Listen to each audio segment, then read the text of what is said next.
Já faz algum tempo que eu não estava colocando mais episódio do Livros da Vida, mas como é um quadro que vocês gostaram bastante, cá estou uma vez mais para apresentar mais 5 livros que são os meus favoritos da vida toda. Dessa vez um especial com uma seleção da curadoria da Tag. Então vem comigo, logo depois da vinheta eu vou mostrar para vocês quais são esses queridinhos.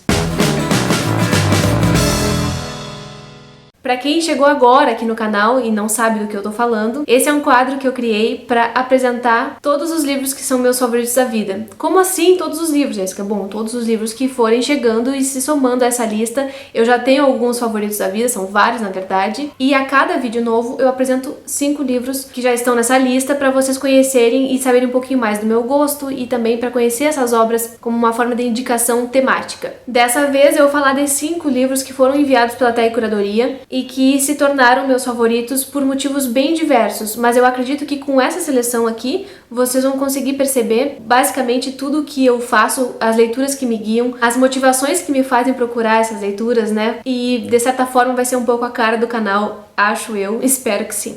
Mas antes de mais nada, está chegando agora, seja muito bem-vindo, muito obrigada pela companhia. Aproveite para dar uma olhadinha no conteúdo que eu produzo por aqui. Se gostar, se inscreva, porque isso é muito importante. Deixa um joinha nesse vídeo e compartilha com quem também gosta de ler, porque isso ajuda muito na divulgação e no crescimento do canal.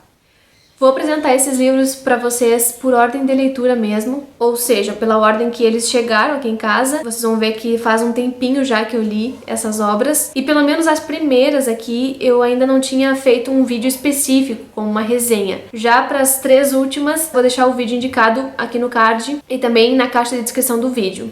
O primeiro livro que eu vou apresentar é um dos meus favoritos há bastante tempo. Foi meu primeiro contato com essa autora, que é nigeriana e foi indicada pela Chimamanda. Então vocês podem ter uma ideia, né, do apreço que eu tenho por toda essa relação. É As Alegrias da Maternidade, da Buti Emecheta. Essa escritora que já está sendo muito conhecida agora no Brasil, tem outras publicações dela por aqui, e essa foi a primeira até onde eu sei, e saiu pela Tag em parceria com a Dublinense, e essa edição pra mim é muito mais bonita do que a que tem com a outra capa e tal. Eu gosto muito dela, tem toda uma textura de papel reciclado, e aqui na frente tem a árvore genealógica da família e de várias gerações ali contado nessa história. Mas do que trata As Alegrias da Maternidade? O que tá no título não é bem o que a gente encontra no texto. Então a gente pode perceber que existe uma ironia muito grande da autora ao tratar essas alegrias, porque o que ela faz aqui é contar a história da Nuego, que é uma moça Igbo que vivia no interior da Nigéria em sua tribo e que ao casar teve que ir morar na capital, em Lagos, que naquela época, meados do século XX, ainda estava sob domínio da Inglaterra. Então, basicamente, todo o desenvolvimento econômico, social, de infraestrutura acontecia em Lagos e no resto do país não era bem assim. De modo que quando ela sai do interior e vai para a capital, as coisas são bastante diferentes. E, especialmente, tem uma influência grande do catolicismo e de toda a cultura inglesa lá, ao ponto de que as personagens, as pessoas dessa história começam a se comportar de outro modo. Então tudo aquilo que era de um jeito dentro da sua tribo, os valores, as crenças, as relações familiares, os padrões, tudo que tinha que guiava aquela comunidade Igbo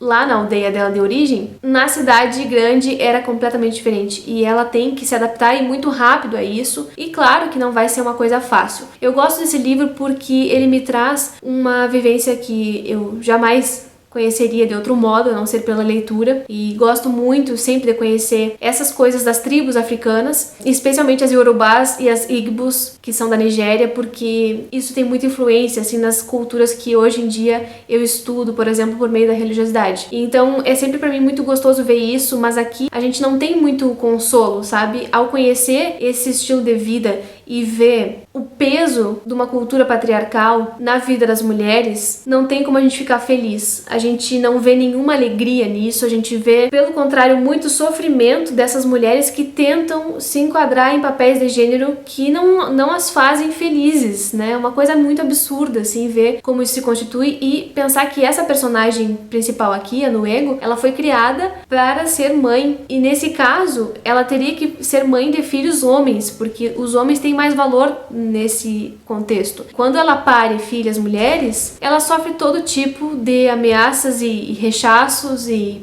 violências porque não foi capaz de produzir um homem. E isso é simplesmente assustador pra gente quando a gente não tá dentro dessa cultura. E eu gosto exatamente disso, porque se não fosse assim, talvez eu nunca pensasse com os olhos dessa cultura. E quando a gente pensa em cultura, também não dá pra pensar em certo ou errado, ou que uma cultura é melhor que a outra, mas sim que são culturas diferentes. Por mais que a gente não goste de certas culturas, por mais que nos pareça estranho entrar em contato com certos comportamentos, eu gosto desse contato, eu gosto da estranheza e do que ele me traz de novo, sabe? Por isso que eu gosto tanto desse livro aqui. Acho que ele é bem pesado, acho que a pessoa quando for ler precisa escolher bem o momento, porque não é doce, sabe, gente? Não é uma coisa que dá pra ler assim, no fim de semana, tranquilamente, umas férias. Acho que não, mas é uma história que vale a pena conhecer. Tem muito mais coisas sobre esse livro, são muitos detalhes da própria cultura Igbo. A personagem, ela é filha de um líder africano e que se submete a esse casamento aí porque é o que tem que fazer e se torna mãe e tem que lidar com problemas financeiros e estruturais mesmo para poder criar o tanto de filho que ela tem, numa cidade que ela não conhece ninguém, com costumes diferentes. Então ele vai perpassando muitas questões, mas a principal é a questão de gênero e da maternidade. Claro, eu separei um trecho para ler para vocês dessa história, porque eu acho que assim fica muito mais fácil de entender o jeito que ela escreve, que é bastante fluido, e também a abordagem que ela dá para essa questão da maternidade, né? Na minha edição, tá na página 257, e ela acabou de dar luz a 2 meninas, e quando acontece isso, o marido dela reage de uma forma que, bom, vocês vão ver. Naif não ficou muito satisfeito com o resultado. Tanto tumulto para que nascessem mais 2 meninas? Se a pessoa era obrigada a ter gêmeos, por que meninas? Pelo amor de Olisa. A chegada das novas gêmeas teve um efeito anestesiante sobre Nuego, que se sentiu mais inadequada do que nunca. Os homens, a única coisa em que eles estavam interessados eram em bebês homens para dar continuidade a seu nome. Mas por acaso uma mulher não precisava trazer ao mundo a mulher bebê que mais tarde geraria os filhos? Deus, quando você irá criar uma mulher que se sinta satisfeita com sua própria pessoa, um ser humano pleno, não um apêndice de alguém? Orava ela em desespero. Afinal, nasci sozinha e sozinha irei morrer. O que ganhei com tudo isso? Sim, tenho muitos filhos, mas com que vou alimentá-los? Com minha vida. Tenho que trabalhar até o osso para tomar conta deles. Tenho que dar-lhes meu tudo. E se eu tiver a sorte de morrer em paz, tenho que dar-lhes minha alma. Eles adorarão meu espírito morto para que zele por eles. Ele será considerado um bom espírito enquanto eles tiverem fartura de inhame e de filhos na família, mas se por acaso alguma coisa der errado, se uma jovem esposa deixar de conceber ou se houver escassez, meu espírito morto será culpado. Quando ficarei livre? Outro livro favorito meu que foi enviado pela Tag e que foi uma das experiências mais diferentes pelas quais já passei, embora seja de origem europeia, também tem a questão de gênero aqui muito forte através da personagem principal, A Praça do Diamante, da escritora catalã Mercè Rodoreda. E esse é um livro muito diferente de tudo, assim, gente. Ele é um livro que trata da vida de uma mulher numa situação de casamento no período da Guerra Civil, em que a sociedade estava passando por muitas agruras, escassez de alimentos, e além de tudo isso, essa protagonista tem que lidar com um casamento em que ela não é feliz, porque a estrutura não foi feita para ela ser feliz. A gente conhece aqui a Colometa, que é algo como pomba ou pombinha em espanhol, na verdade em catalão. Ela se casa muito jovem, naquela velha estrutura já conhecida do cara prometer mundos e fundos e amá-la profundamente, e aí quando ela casa, ela vê que o cara é nada mais, nada menos que um belo de um macho. E ela tem que aturar, ela não consegue sair daquela situação e as coisas não são tão fáceis para ela. Primeiro porque esse marido tem umas ideias mirabolantes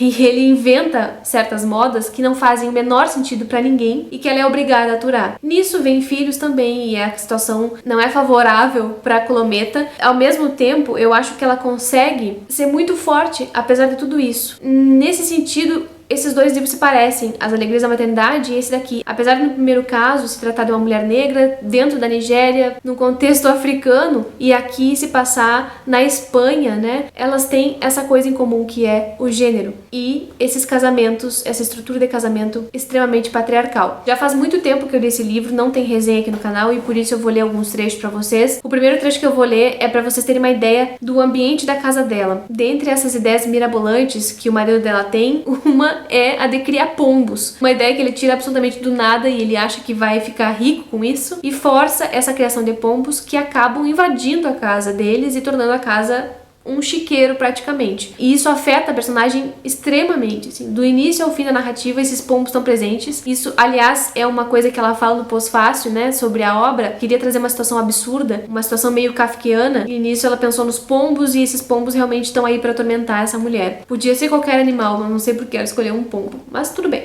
Talvez tenha a ver com a Praça do Diamante. E tem um trecho na página 116 que diz: Não podia lhe contar que só ouvia os pombos, que minhas mãos tinham o cheiro de enxofre dos bebedouros, cheiro de ervilha escorregando para dentro dos comedouros, acompanhando com a mão para que não caísse fora, empurrando os grãos para que saíssem por todos os buracos por igual. Não podia contar que se um ovo caía da chocadeira no meio da incubação, o fedor me fazia recuar, mesmo que apertasse o nariz com 2 dedos. Não podia contar que só ouvia o arrulhar de pombos porque estavam enfiados dentro da minha casa e que, se deixava aberta a porta do quartinho pombal do apartamento, os pombos se espalhavam por toda a parte e saíam pela sacada da rua sem parar, como em uma brincadeira maluca. E que tudo começara por culpa de ter tido que ir trabalhar na casa deles, porque estava tão cansada que não tinha nem ânimo, quando era preciso, de dizer não. Não podia lhe explicar que não podia me queixar a ninguém, que minha dor era uma dor só pra mim, e que se alguma vez me queixava em casa, o Quimet me dizia que a perna dele doía. Não podia dizer a ela que meus filhos eram como flores mal cuidadas e que a minha casa, que havia sido um céu, virara uma bagunça, e que à noite, quando punha as crianças para dormir e levantava a camisa delas e fazia cócegas na barriga para fazê-las rir, ouvia o arrulhar dos pombos e tinha o nariz cheio de fedor de febre de filhotinho. Tinha a impressão de que eu todinha, cabelos, pele e vestido, tinha fedor de pombo. Quando me via sozinha, cheirava meus braços, cheirava meu cabelo quando me penteava e não entendia como podia trazer grudado no nariz aquele fedor de pombo e de filhote que quase me sufocava. É uma situação muito absurda, assim, e ao mesmo tempo muito agoniante, porque, ao que tudo indica, essa mulher não faz nada para sair desse lugar. E aí vem um ponto bem interessante que tem no pós-fácil, que a autora fala sobre o quanto ela foi taxada de criar uma personagem boboca, uma personagem bobinha que não tinha muita atitude, e ela discorda veementemente disso. Eu acho que vale a pena comentar com vocês, porque quando a gente encontra num livro uma personagem que tá numa situação de subalternidade ou de violência, uma personagem mulher, a gente se agonia querendo que ela faça alguma coisa, mas a gente não percebe que ela tá fazendo o que ela pode fazer naquele momento. E aí, esse trecho do pós-fácil que eu vou ler tá na página 244, e a autora fala o seguinte: Quando o romance foi publicado, meu amigo Baltazar Porcel, mesmo fazendo-lhe muitos elogios, disse que a Colometa era uma moça boboca. Considero essa afirmação, feita levianamente, muito equivocada. Ver o mundo com olhos de criança em um constante deslumbramento não é de modo algum ser boboca, mas talvez o exato oposto. Além disso, a Colometa faz o que tem de fazer em sua situação de vida, e fazer o que tem de ser feito nada mais demonstra que um talento natural digno de todo respeito. Considero a Colometa mais inteligente que Madame Bovary ou Ana Karenina, e nunca passou pela cabeça de ninguém dizer que fossem bobocas. Talvez porque eram ricas, andavam vestidas de seda e tinham criados. E mesmo que eu, quando jovem, suspirasse para ser Madame Bovary ou Ana Karenina, mais a segunda do que a primeira, ao precisar de um personagem central para um romance, escolhi a Colometa, que só tem de parecido comigo o fato de se sentir perdida no meio do mundo. É um livro que eu achei muito, muito bom de ler, muito interessante, muito diferente mesmo das obras que chegam até a gente, e o final dele também me encantou bastante. É óbvio que eu não vou falar do final, mas eu gostei de como a história rumou, sabe? E enfim, gente, se tiverem a oportunidade, leiam esse livro também.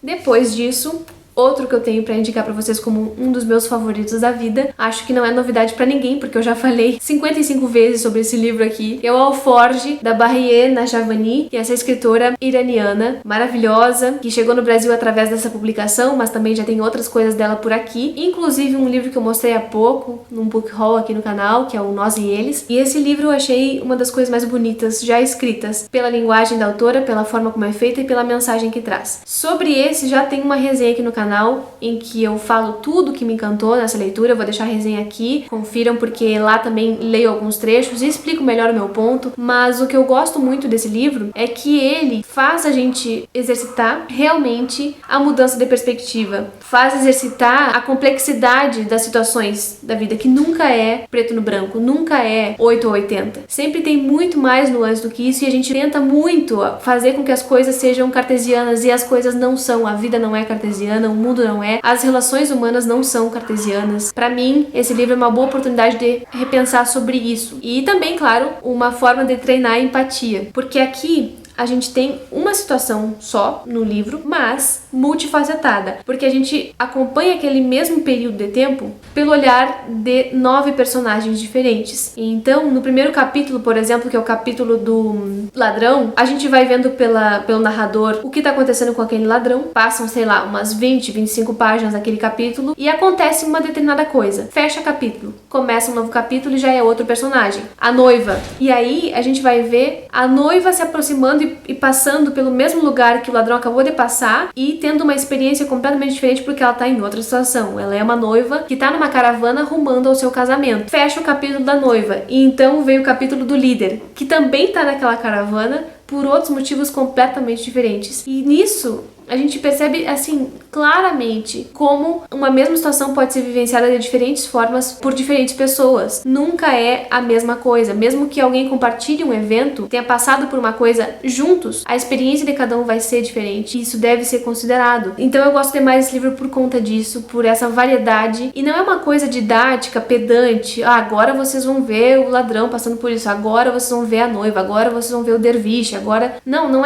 é tosco. É muito bem feito. E geralmente as pessoas gostam muito do primeiro capítulo e não gostam dos demais, mas eu gostei de todos. Acho que todos têm a sua beleza, muda um pouco o estilo narrativo dependendo do personagem, o que pra mim é completamente aceitável. Então alguns são mais poéticos, outros são mais irônicos, outros são mais realistas. Tem um muito filosófico aqui, em que vai tratar de religião e falar sobre o que profetas representam para várias comunidades e o que a gente coloca, né, nesse profeta como crença. É muito, muito interessante e tudo isso se passa ali naquele trajeto da Meca, sabe? Dessa peregrinação que muita gente faz. Se passa no deserto. Tem uma misturança de religiões aqui que eu acho riquíssima e a gente vê coisas que não estão retratadas em muitos livros, assim, não se vê muito por aí, como por exemplo o próprio derviche, né, que tem essa prática espiritual. Tem também os muçulmanos, mas não só isso, tem a fé Bahá'í também, e é uma coisa bem interessante de se ver, e por tudo isso, por toda essa diversidade, eu acho que é um livro riquíssimo. Separei para ler para vocês um trechinho só do começo, para vocês terem uma ideia de como é essa prosa da autora. Já digo que esse capítulo é realmente o mais poético, os outros não são tanto nessa pegada,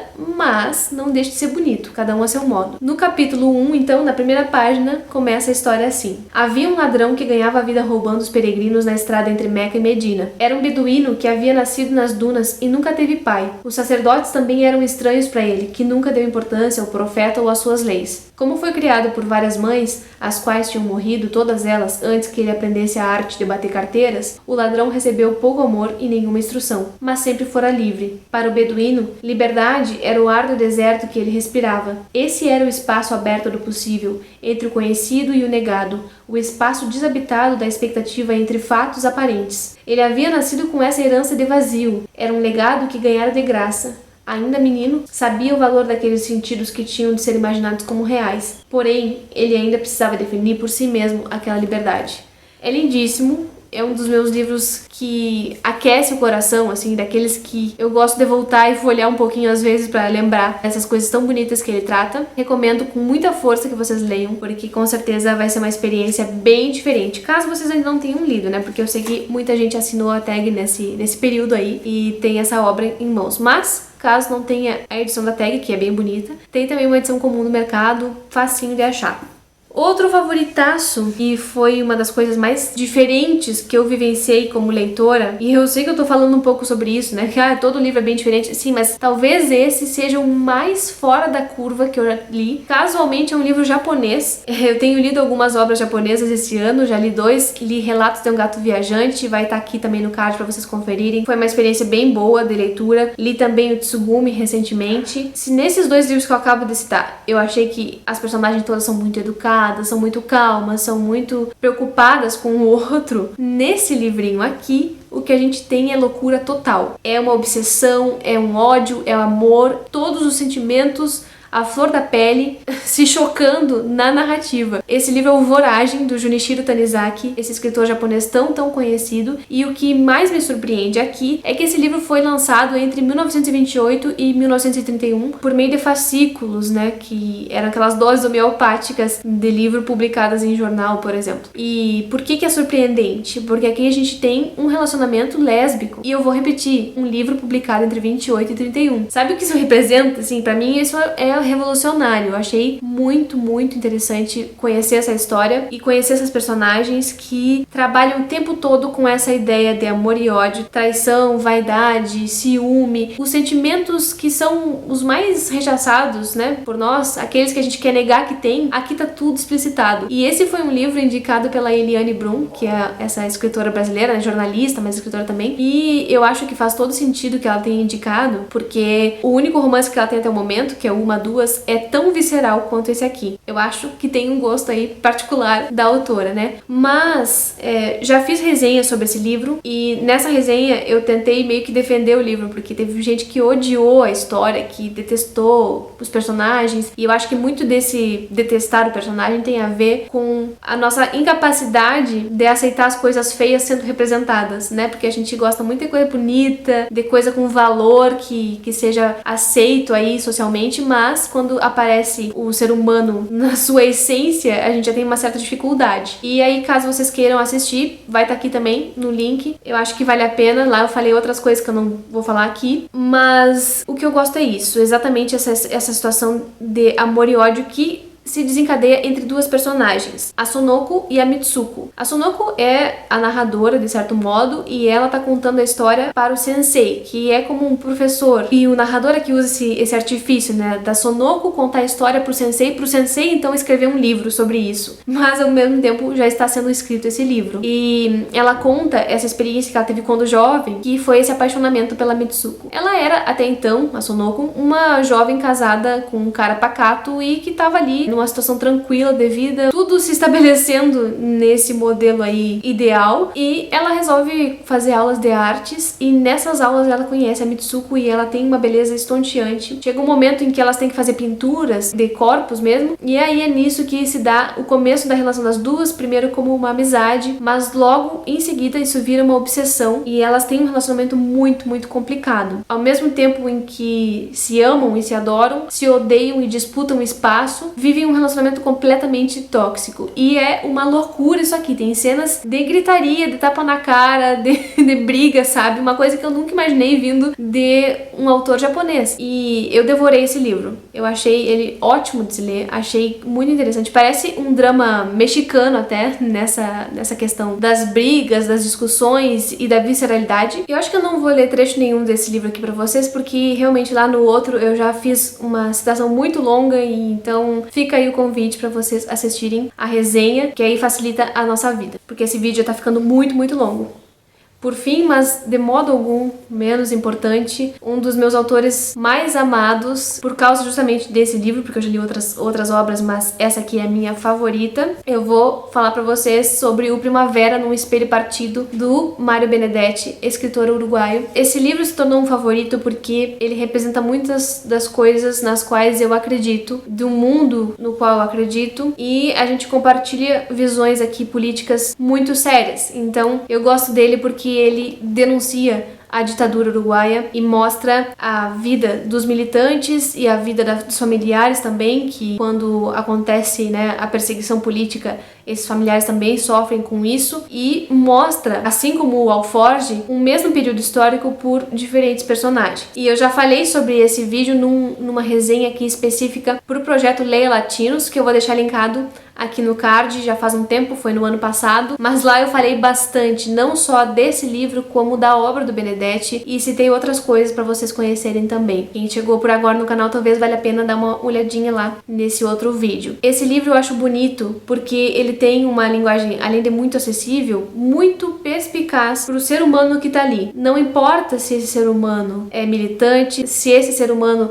é o pai do militante, que é um cara de direita, se é a filha desse militante que tá sofrendo com a ausência do pai, se é a esposa que ficou esperando, se são os amigos que se perderam. É uma complexidade muito, muito grande, e esse espelho partido aqui é algo que o Benedetti pinta muito bem na narrativa. Os capítulos são bem revezados, a gente chega a ter linhas estruturadas de narrativa, né, com personagens diferentes, e algumas inclusive, tem a ver com o próprio Benedetti contando coisas que ele vivenciou quando teve que se exilar, lá pela década de 80, mais ou menos, 70 e 80. Tudo isso eu falei lá no vídeo resenha, e quem quer mais detalhes pode passar por lá, mas aqui eu só deixo a recomendação de que vocês leiam esse livro porque ele é bastante sensível, ele é muito atento aos afetos que a gente tem e fala muito sobre os estragos que um período ditatorial, um período de extrema repressão causam na vida de famílias, de pessoas, de gente comum, gente que tá aí vivendo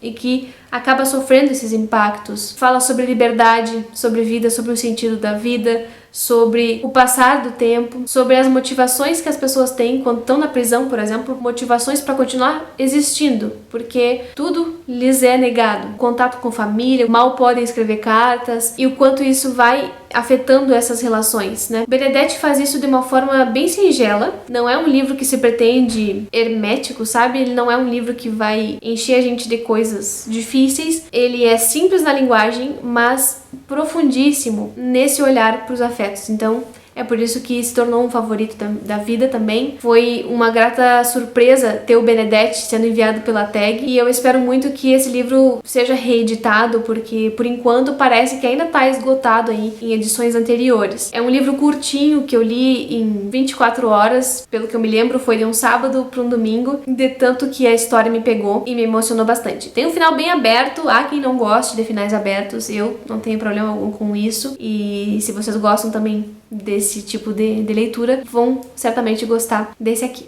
Então é isso, espero que vocês tenham gostado desse vídeo. Desculpem o tanto que eu falei, mas é que nesse caso aqui, esses 5 são muito, muito queridos e dialogam muito comigo. Tem literatura africana, tem literatura espanhola, tem literatura uruguaia, tem literatura do Oriente Médio e tem literatura até do Japão, e que ainda de modos diferentes conversam demais comigo, com as coisas que eu gosto de ler, e por isso que eu falo bastante. Comentem aqui embaixo se vocês já leram alguns desses livros, se vocês gostaram de conhecer um pouquinho mais desses meus favoritos, eu vou adorar saber. Muito obrigada pela companhia até o final do vídeo e a gente se vê no próximo.